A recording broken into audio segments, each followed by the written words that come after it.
Harvest 72, 8:55. Boo. Boo heard his name, spoken softly among a string of words his brain could not disentangle. Latching on to the sounds, he tried to follow them away from the darkness. Didn't see much. Me and some of the others hid as soon as we realized. Soft sheets surrounded Boo, smelling of soap and strong herbs. His chest ached, but distantly, as if feeling his ribs splay and snap had been a dream, half remembered by his body. Mouth dry, he tried to smack his lips, to work up some spit to relieve the dusty feel of his tongue. His mouth flooded with the bitter tang of morning breath. That's good. We didn't even realize they had breached the dorms until after the Grimm arrived. They must have been there before they even took the gates. Aru's voice. Boo forced his eyes open, squinting against the gentle light streaming into his room. He lay on his bed, his books and whittling piled neatly beside it. If Aru and Ida had looked less grim, he could have fooled himself into thinking he had simply fallen asleep, and the rest had been a terrible dream. Ida noticed him shift, standing up from the chair she had pulled beside his bed to lean over him. Boo, are you all right? She asked, a crease pulling her brows together. Grunting, Boo maneuvered onto his elbows, propping himself up to look at his friends properly. They had the heavy, downturned look of people short on sleep, eyes dark and shoulders slumping. Tuog lurked by the door, sullen and bloodstained. Easy. I did what I could for you, but you'll need to sleep and let your body do the rest, Aru insisted, moving a pillow to take his weight. Boo patted his chest, his arms like lead weights, and found his previous agony numbed so the pressure only sent a twinge of discomfort through him, rather than shooting pain. He blinked slowly, trying to take stock of the rest of his body. When he returned his attention to Aru and Ida, they smiled at him, frightened and hopeful at once. Where did they come from? They killed Phalis. Boo gestured to the wall that backed onto the other boy's room, remembering the washed-out spirit that had emerged the night before. Aru released a long exhale, closing her eyes for a moment as though she wanted to hide from the question. Her hand began to tap out a nervous rhythm on her leg, but her eyes remained steady as she met his stare. They used an emergency tunnel. Only a handful of people had access, and the lock wasn't tampered with. Someone inside the school let them in. They sat together in the pregnant silence, both children processing Aru's words. Ida swallowed, face draining of color, and Boo wondered if he looked too shocked. He doubted it. Since his arrival, he had the sense that few of the faculty, soldiers, or students agreed on what path the school should take. Most of the students and teachers had roots in Zajutan. Some had family there. How did no one see this coming? Is everyone else okay? Boo felt heat creep up his neck as the question left his mouth, the naivety of it uncomfortably obvious once it floated in the open air. Aru shook her head, fist clenching in her lap. For the first time, Boo noticed the blood staining the front of the professor's robes. She's a doctor, Boo remembered. She's had to see it all up close. Ida squeezed her aunt's knee, hesitantly filling in the silence. Both sides of the fighting had casualties. A few of them started attacking Thaven students, and when the professors realized, they joined the fight. Professor Rowe's dead. Professor Angie's in the infirmary. It's pretty bad. Boo should have felt emptied out, shocked at the violence and the loss, but he couldn't find that fearful cold within himself. He had spent too much time with death lately, he realized. It didn't feel permanent anymore. More like passing on to the next room, sad for those left behind, but just another room for the ones that moved on. How many students? He asked, because it felt like something he should want to know. Ida brightened slightly, sitting a little taller as she answered. Only a handful. It would have been worse, but Professor Dong managed to smuggle quite a few of them out into the root cellar. He must have realized what would happen as soon as the soldiers breached the university and gathered them up. He's a hero. Old dongers? Boo smiled, trying to imagine the university's friendly, dopey head cook leading hunted students through the dark halls to safety. His imagination added a full suit of knight's armor and a sword to the image, wholly out of place on the skinny, smiley man. Ida nodded, sharing his smile. Who could have let them in? Boo asked, trying to remember all of the faculty he had met since his arrival. He would have suspected Professor Rowe if he hadn't died in the attack. He had never liked the professor, and that made it easy to see him as a villain. Though, he was probably too tight-laced to do something like this. Very few people could have accessed the key, Aru said. Her dark look and clenched teeth made Boo's chest tighten, and he had to remind himself that she didn't suspect him. He pitied whoever would be on the receiving end of that wrath. I'm sure Headmaster Sinir will want to investigate the matter himself. Aru bit out the words. A knock sounded at the door, and as it opened, the headmaster stood at the threshold as if summoned by his name. He looked like he had aged 10 years overnight, haggard lines forming around the dark circles of his eyes. Beside him, Captain Riang waited, nodding to Boo as they caught his eye. They stepped inside without waiting to be invited, leaving the door open behind them. The captain led. Headmaster Sinir pulled along in their wake. Ignoring the tension growing in the room, Ida stood, hugging her father in a rush. Our apologies for interrupting, the headmaster said once he'd exchanged murmured reassurances with Ida. But we need to borrow young Boo for a moment. Aru sat taut as a bowstring, eyes narrowed and flitting between the captain and the headmaster. She clenched her fists in her lap, folds of her robes caught up in her grip. When she smiled, her lips drew a tight, thin line. The expression didn't reach her eyes. I'm afraid that won't be possible, she began, standing and smoothing her clothes. Boo has been through a lot and needs to rest now. As his caregiver, I cannot allow him to come under any more strain until he has recovered more of his strength. A crackle of electricity seemed to snap between her and Headmaster Sinir. They glared at one another, understanding and fury passing silently back and forth. Boo felt the hair on his arm stand up, and Ida took a step away from her place at her father's side, casting unsure glances between them. Be that as it may, the headmaster said after a long moment, keeping his voice light but authoritative. Boo is not your only patient today, and you should be tending the others too. I'm afraid this cannot wait. We will do our best not to be too wearing on the boy. Aru shook her head once, face coloring though she kept her speech steady. I did not choose to come to Three Lakes to play doctor to soldiers. I'm a researcher, not a medic. Boo's uncle entrusted me with his safety, and I have not taken that responsibility seriously enough. That changes today. This boy nearly died last night at the hands of soldiers. He's entitled to a break from this war. This time she shifted her iron glare to the captain. He is a child, not a resource to be tapped. Captain Riang met Aru's gaze with a somber nod of their head. They stood stock straight, caught halfway between ease and attention.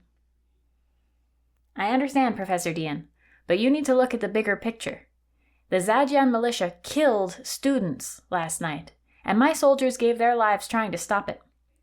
We want to keep these children safe as much as you do, but the Zhajians will return, and our reinforcements are far away. We need any advantage we can get. Now please. The captain stepped to the side, gesturing to the door with an air of finality.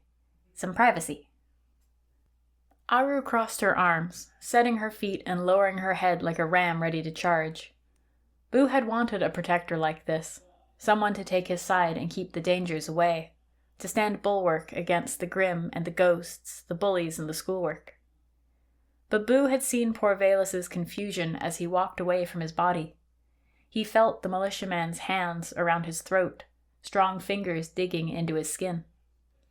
He knew the fear that awaited them if the Zhajians came back with more men. The Thavens could just leave, Boo thought to himself. If they took the Thaven students and all their soldiers away, Zajutan wouldn't have a reason to hurt anyone. But he knew the Empire would not relinquish their hold on the university without a fight. That would mean caring more about our lives than their conquest. And as he knew all too well from Old Lady Fira's stories, Thavens loved nothing more than conquest.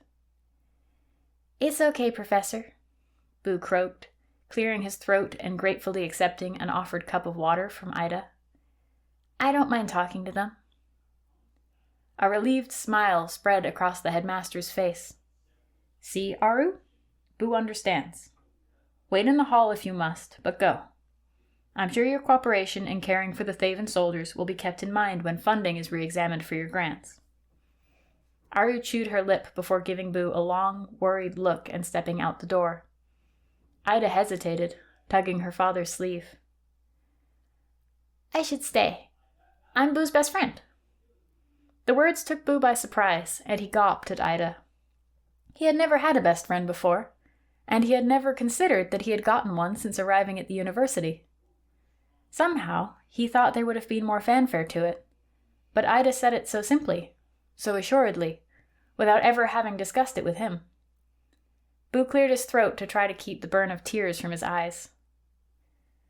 "Wait in the hall, dear." Headmaster Sinir pushed Ida gently but firmly towards the door, and she offered Boo a shrug and an eye-roll as she left. Boo stared after her as Captain Rieng took the seat beside his bed, and the headmaster hovered between them and the door, looking like a rabbit that might bolt at any moment. In his peripheral vision, Boo noticed Tuog stir, watching the captain closely as they leaned in to speak with Boo. He had gotten used to the Grimm's burning ember eyes and hulking presence, but his sudden alertness made the hair on Boo's arms and neck rise. "How are you feeling, Boo?" Captain Rieng asked. "You gave Professor Dian quite the scare." "I thought I would feel worse. Professor Dian, is really good. Mostly I just feel like I could sleep until next season." Boo shrugged.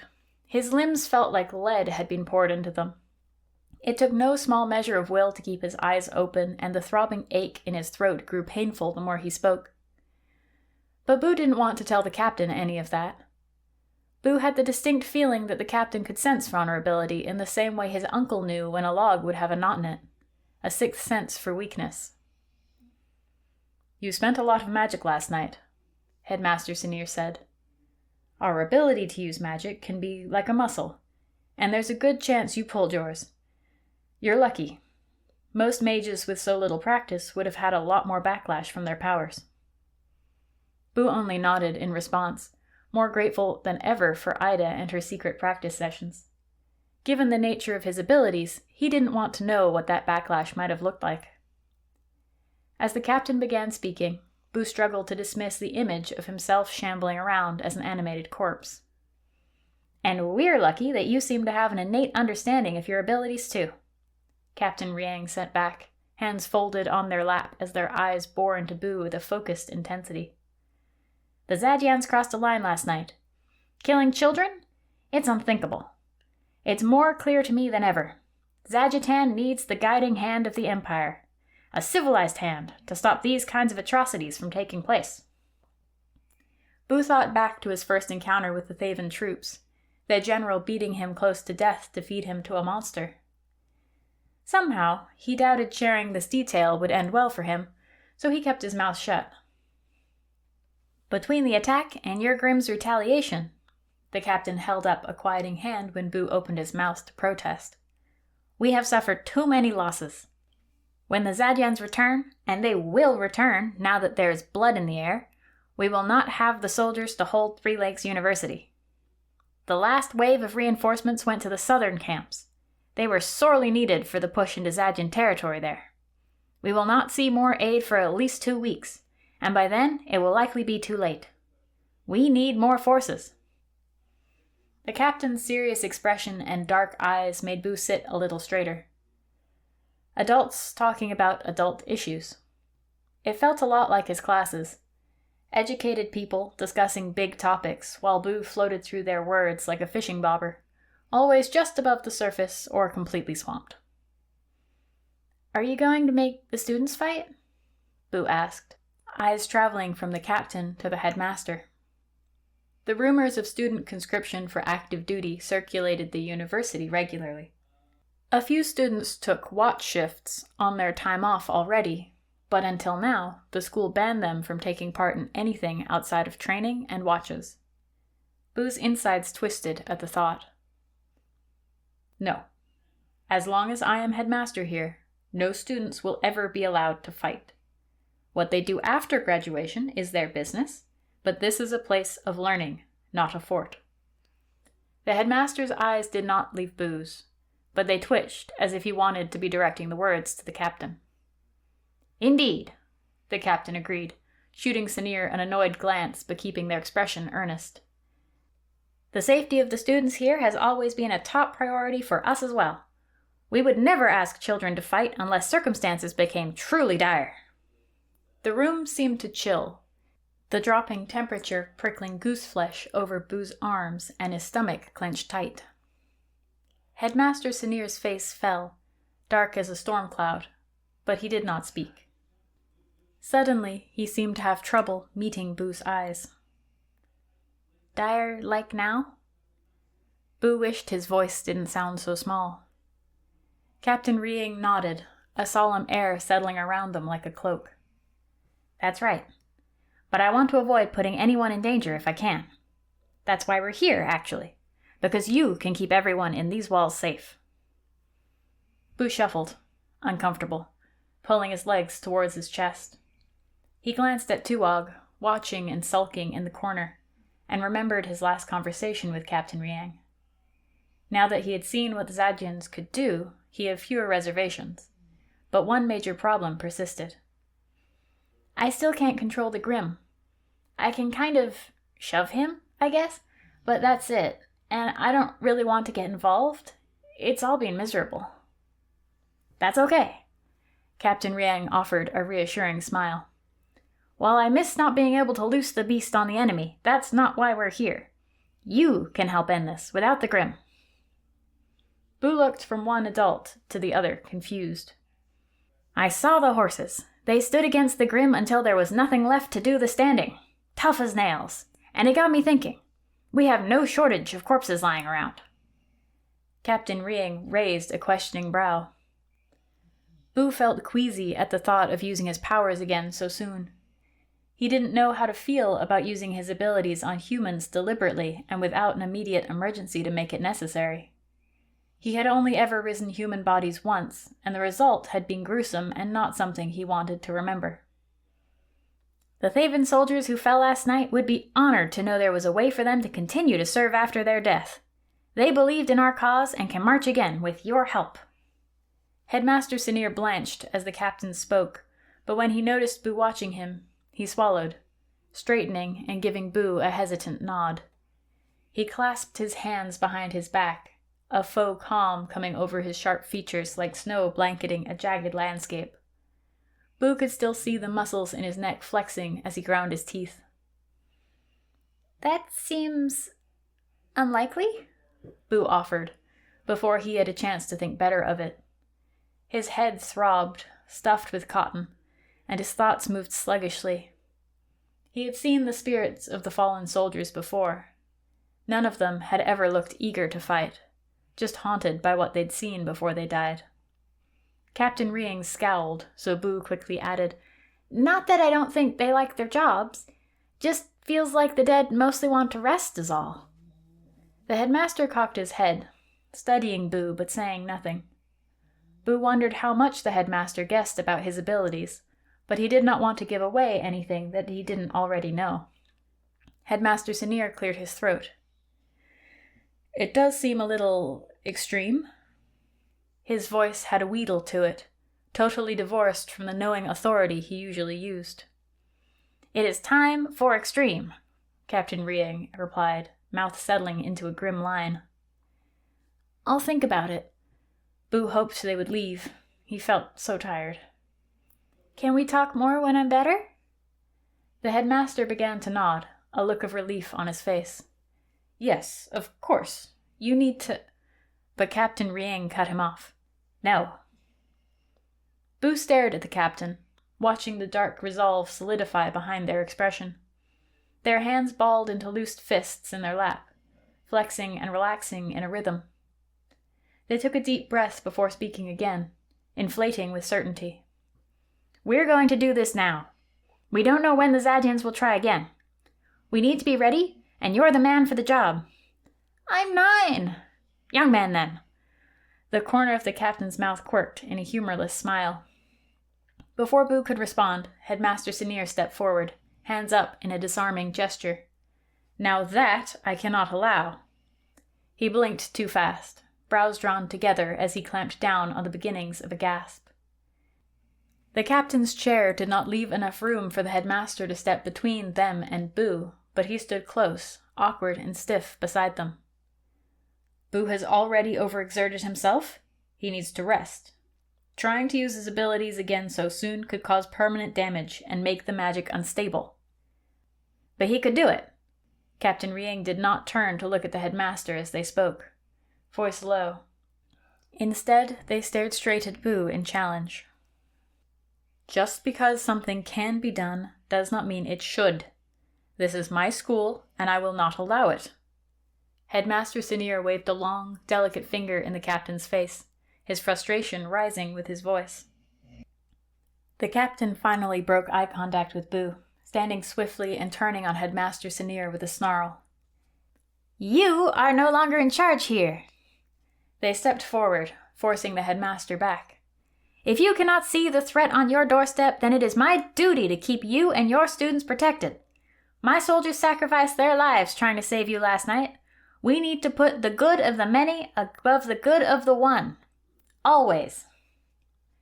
Their expressions softened as they turned back to Boo, not quite making eye contact. "Even when the one is a child." "But," Headmaster Senior began to protest, the words snatched away as the captain's fist found his mouth. The motion looked too easy, effortless violence that knocked the headmaster to one knee, cradling his face with both hands. Boo cried out, pushing himself into the furthest corner of his bed, trying to make himself small. His hands shook, so he squeezed the edges of his sheets to try and still them. He became suddenly aware of his bladder, full and pressing. Shocked silence settled in among them as Headmaster Senior unsteadily regained his feet and Captain Rieng shook out their hand, massaging it absently. They had the air of someone who had made up their mind but didn't much enjoy the choice. Finally, they cleared their throat, gesturing for Boo to stand. "Get up." When Boo hesitated, the captain took his arm with surprising gentleness and pulled him to his feet. They held him by the shoulders until Boo steadied, legs weak and body swaying. "Come," Captain Rieng ordered, leading Boo to the door. Boo looked to Tuog hopefully. The Grimm never liked to see Boo in danger, and this definitely felt like danger. But Tuog just watched them with a wary, sulking expression. For a moment, it looked like the Grimm might not follow them, leaving Boo to whatever fate the captain had planned for him. Boo thought back to the previous evening. Did he do something to offend the Grimm? Tuog had nudged him, hurt him, and he'd tried to push him away with magic before he blacked out. Had he hurt the seemingly indestructible Grimm? Or had the creature finally decided not to bother with Boo anymore? Shit timing. The headmaster trailed in their wakes as they entered the hallway. Aru and Ida bombarded them with questions and protests, but the captain simply pushed past them, half supporting, half dragging Boo after them. Ida and Aru fell into step beside Headmaster Senior, their furious interrogation redirected to him. Students sat huddled together in the common room, whispering conversations floating over the somber atmosphere of the day. Most wore black scarves or armbands, and a heavy smell of incense clung to Boo's thin bedclothes as they passed through.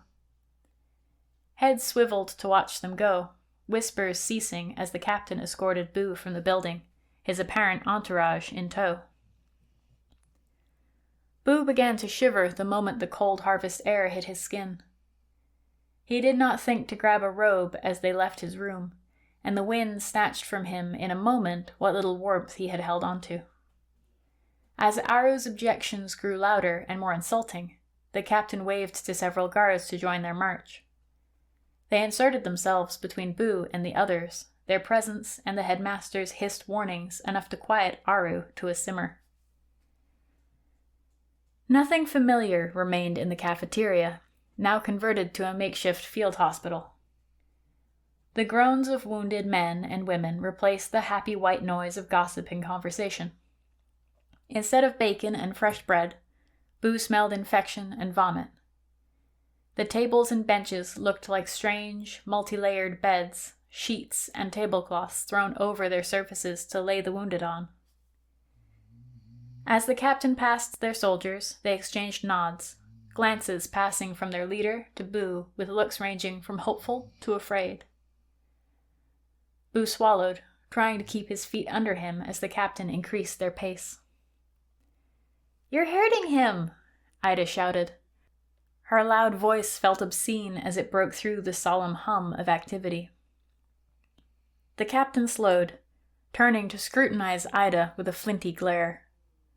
One of the guards escorting them reached out, one giant hand towards her, but Aru stepped in front. Without taking her glare off the captain, she said, "At least slow down. He can't keep up." Boo felt heat tingle on his cheeks, but he offered Ida a small, grateful smile as they continued at a slower pace. She nodded to him, but her eyes had widened, her glances at the guard who had reached for her frequent and darting. At the farthest end of the cafeteria, the tables had been pushed away from the walls, leaving a large, open space. The dead lay shoulder to shoulder on the ground, sheets in a variety of shades draped over their bodies. Faceless and uniform, like statues still as stone. Captain Riang finally released Boo's arm, and he had to resist the fanciful urge to run. He would make it 2 steps before the captain or one of their guards grabbed him. Probably wouldn't even make it 10 before he fell over all on his own. "These are them," the captain said, holding his arms out to encompass the 30 or so bodies before them. "And it's time for them to get back on duty." They held their hands behind their back as they pivoted to Boo, almost standing at attention before him. "What do you need?" "I need my uncle," Boo thought, but he just said, "Nothing," while waving the captain back. Captain Riang hesitated, staying close for a moment as if worried that Boo would topple over without their support. Boo set his jaw, locking his knees in place and standing taller. Every fiber of his body wanted nothing more than to lay down and sleep. The previous night, maybe the previous months, had hollowed him out, wearing him down even while his magic strengthened his body. He didn't want to give the Thavens an army, even a little one. No matter what the captain said about the attack on Red Birch, they didn't know about the general and his attempt to feed a beaten and bloody Boo to the Grimm. But after what the Zajan troops did to poor Valus and the other Thaven students, Boo didn't much want them around either. Could he even do this? Raising the soldiers at Red Birch had taken everything he had, leaving him to succumb to his wounds once they'd fallen to Tuog's snapping teeth. He had grown stronger since then, magic swelling and stretching with each practice session. But as he tried to sense the cold, empty presence of the corpses, a spike of pain shot through his temple as if he'd eaten ice too quickly. Boo gripped his head, grunting at the pain, and distantly he heard an argument begin behind him. An upset Ida and a furious Aru, waving his pain like a banner to try and make the captain understand. As Boo glanced back at them, hoping for a reprieve, Captain Riang's patience wore out. Their hand moved as fast as a lightning strike, gripping Ida by the back of her robe and hauling her in front of them. Aru and Sinir both moved to stop them, fire erupting from Sinir's hands and shouts of protest on their lips as the captain's guards stepped forward to restrain them. When the captain's blade touched Ida's throat, all the resistance rushed out of the adults. "You will do this," they insisted, their cold, empty eyes meeting Boo's.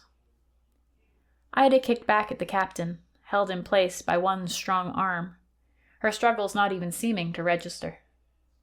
She locked eyes with Boo, electricity passing through the length of their gazes.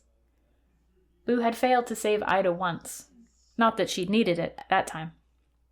But a tingle of determination shot through him not to let it happen again. Boo raised his hands in surrender, turning back to the corpses before him. The captain didn't deserve his help, didn't deserve an army. But when the dead marched, they listened only to Boo. And if Boo had an army, then he didn't need to listen to anyone at all. 30 of the dead wouldn't be enough to kick the Thavens back past the eastern forests and into the prairies of their Theab allies, but it might just be enough to get them out of the university. Enough to keep anyone that wanted to take these walls at bay and make a safer space for the students. For him. He could man the battlements with a force that had no appetite or need for vengeance, nothing to turn their blades anywhere that Boo did not will them. He could decide who stayed and who went. When he felt better, maybe he could even take back Red Birch Village and go live with his uncle again. Or he could bring his uncle here and take care of him for once instead of the other way around. Boo set his feet, taking a shaky breath and trying to ignore the shuffling sound of Ida struggling and the silent, sorry stares of Aru and Headmaster Sinir. The soldiers and nurses in the infirmary whispered to one another as they watched the proceedings, their conjecture just audible. Boo's legs shook, but he sent out his will anyway, hoping he could stay upright and keep his dignity intact.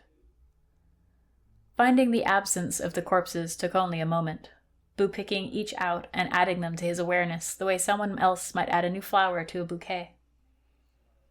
Holding them all in his mind, he took a deep, shuddering breath, chewing his lip and bracing himself. He sent his power and will into the emptiness of the bodies. He knew immediately that he had made a mistake. His head tore in two, the pain blinding as magic seemed to pour from him in a torrent. Screaming, Boo tried to claw it back, to put himself back together, but gray faces pressed in at him from every angle, streaming in from nowhere and knocking him off his feet. People shouted his name, but Boo could not place the voices. Someone ran past, ignoring him as he writhed and screamed on the floor. He spotted a missing arm, a cleaved torso. Bodies that should not have risen without his direction, up and fleeing, stealing his rogue magic and making a break for it. Bodies that would not fall easily, turned loose within the already weakened university. Boo wanted to reach for them, to stop the stampede of the dead streaming out past him, but he could not concentrate long enough to grab hold. Even if he had been able to focus, his magic felt wild, completely out of his control. The ghosts pummeled him, grabbing at his magic and pulling as they cascaded into him in its place. He saw flashes of their lives as they entered. A woman laughs, pulling a pile of coins towards herself and flashing me that devilish smirk of hers. No one else at the table knows we're lovers, that their money will be split 2 ways later. She's an incredible actress. Gods, I love her. The endless swaying grasses of the plains disappeared beneath my horse's hooves as we fly towards Mittermere. It's just me and Tallow, my favorite mare, and we've never ridden faster. The army waits for us, along with a military salary. It's a much more reliable income for my family at the cost of my presence. But for now, all that matters is the ride. A naked back heaves, heavy breathing in my ear and incense hanging thick in my room. My lover grunts. Boo shook his head furiously, breaking out of the vision quickly before being taken by another and another. He heard Tuog's snarl only distantly, relief washing over him. The Grimm would scare the ghosts away. Without the ghosts, Boo might be able to pull the parts of himself back together. He could stop the undead running directly into an unsuspecting school and into his unsuspecting friends. My best friend, Boo reminded himself and grit his teeth.